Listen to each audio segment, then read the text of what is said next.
Good morning students, today we will study science. Science में previous class में हमने देखा था सॉइल इरोजन किस तरीके से होता है, सॉइल इरोजन बाय वाइंड किस तरीके से होता है, सॉइल इरोजन बाय वाटर किस तरीके से होता है। आज हम देखेंगे बाकी का portion. Erosion due to activities of humans की एक्टिविटीज़ के वजह से भी सॉइल का इरोजन होता है। The roots of plants hold soil particles together and reduce erosion. क्या है यहाँ पे? Roots of plants hold soil particles together and reduce soil. Plants के रूट्स क्या करते हैं? सॉइल को पकड़ के रखते हैं, इसके वजह से सॉइल का इरोजन कम होता है। और ह्यूमन एक्टिविटीज़ क्या करती है? वो प्लांट्स को ही रिड्यूस कर रही है, इसलिए सॉइल का इरोजन और बढ़ रहा है। उसमें है डिफॉरेस्टेशन। डिफॉरेस्टेशन मतलब क्या है? वनों की कटाई करना। Humans have cleared forest. Humans अपनी उपयोगिता के लिए, खुद का घर बनाने के लिए, फार्म के लिए, या फिर घर के यूज़ के लिए, चूल्हा जलाने के लिए, या फिर और कुछ अपने यूज़ के लिए क्या करते हैं? वनों की कटाई करते हैं। वनों की कटाई करने की वजह से क्या होता है? प्लांट्स वो सॉइल पकड़ के नहीं रख सकते, इसलिए सॉइल का और ज़्यादा इरोजन होता है। Fluffing leaves of the soil loose which might lead to soil being eroded easily. उसके वजह से जो सॉइल है वो पकड़ में नहीं आने की वजह से ज़्यादा इरोज हो जाती है। Over grazing. ओवर ग्रेजिंग मतलब क्या है? चराई करना। Overgrazing by cattle exposes the soil by removing the plant's cover. This causes increase the soil erosion. अब इस ओवरग्रेजिंग मतलब चराई, ओवरग्रेजिंग की वजह से भी क्या होता है? सॉइल का इरोजन होता है, क्योंकि जो प्लांट्स के कवर रहती है उसकी रिमूविंग ही क्या हो जाती है? वो ही रिमूव हो जाते हैं, और वो रिमूव हो जाने की वजह से सॉइल का इरोजन और ज़्यादा बढ़ता है। अब ये सॉइल का इरोजन हो रहा है ह्यूमंस की एक्टिविटी की वजह से, वाइंड की वजह से, वाटर की वजह से।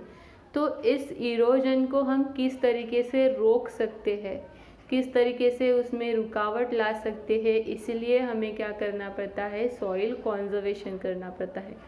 कॉन्जर्वेशन मतलब है संरक्षण। तो सॉइल का कॉन्जर्वेशन करना, सॉइल का संरक्षण करना। तो हम सॉइल का संरक्षण किस तरीके से कर सकते हैं? The formation of layer of soil that is 1 centimetre thick take more than 100 years. 1 centimetre thick soil बनने के लिए 100 ईयर्स लगते हैं। तो इतनी सारी सॉइल बनने के लिए कितने सारे साल लगते होंगे? अगर ये सॉइल ऐसी ही बहती रही, उसका अगर कॉन्जर्वेशन सही तरीके से नहीं होगा तो सॉइल एक दिन हमें दिखेगी ही नहीं। इसीलिए हमें क्या करना होता है? सॉइल का कॉन्जर्वेशन करना होता है। But it can get eroded with in a few years. Soil थोड़ी सी 1 सेंटीमीटर थिक बनने के लिए 100 ईयर्स लगते हैं, लेकिन इरोडेड वो ईजीली हो जाते हैं। इरोडेड मतलब इरोजन उसका जल्दी हो जाता है। It is therefore important to protect soil from erosion. The protection of, अभी यहाँ पे आपको डेफिनेशन दी है मेन वाली जो हमने अभी समझा के ली थी, कि सॉइल का प्रोटेक्शन करना अगेंस्ट द सॉइल इरोजन, उसे ही हम क्या कहते हैं? Soil conservation. मतलब क्या है इसका? कि सॉइल का संरक्षण करना। किससे? सॉइल बह ना जाए, सॉइल ऐसे ही वेस्ट न हो जाए, उसके लिए उसका प्रोटेक्शन करना, उसका संरक्षण करना, यही है सॉइल कॉन्जर्वेशन। अफॉरेस्टेशन। अब अफॉरेस्टेशन मतलब क्या है? डिफॉरेस्टेशन के अपोजिट। डिफॉरेस्टेशन में हमने क्या देखा? लोग अपने उपयोगिता के लिए क्या करते हैं? पेड़ों की कटाई करते हैं। तो अफॉरेस्टेशन मतलब क्या है? सॉइल इरोजन ना हो, इसीलिए हमें क्या करना चाहिए? अफॉरेस्टेशन मतलब वनीकरण। हमें प्लांट्स लगाने चाहिए, पेड़ लगाने चाहिए, पौधे लगाने चाहिए। Planting a trees or afforestation is very effective in preventing soil erosion, especially in hilly areas. Hilly areas में जो प्लांटिंग ट्री किए जाते हैं वो ज़्यादा इम्पॉर्टेंट रहते हैं। हिली एरियाज़ हो या कोई भी एरियाज़ हो, ज़्यादातर कहीं भी अगर हम प्लांट्स लगाते हैं तो उसका इरोजन कम हो जाता है सॉइल का। Grass grown on slope prevent the soil caused by water flowing down the slope. Grass जो ग्रो होती है वाटर जो स्लोप से कम हो, grass grown on slope prevent soil erosion.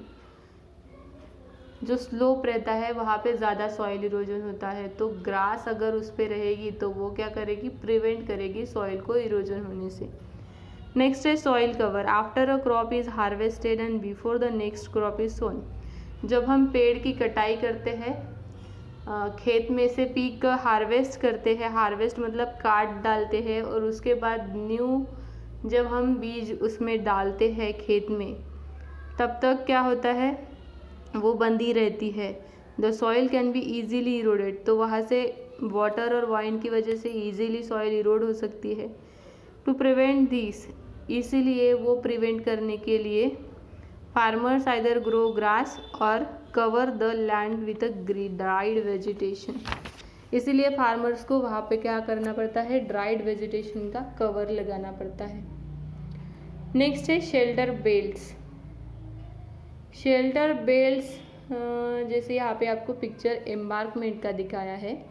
Shelter belts में हेजेस और trees along the edges of the farm.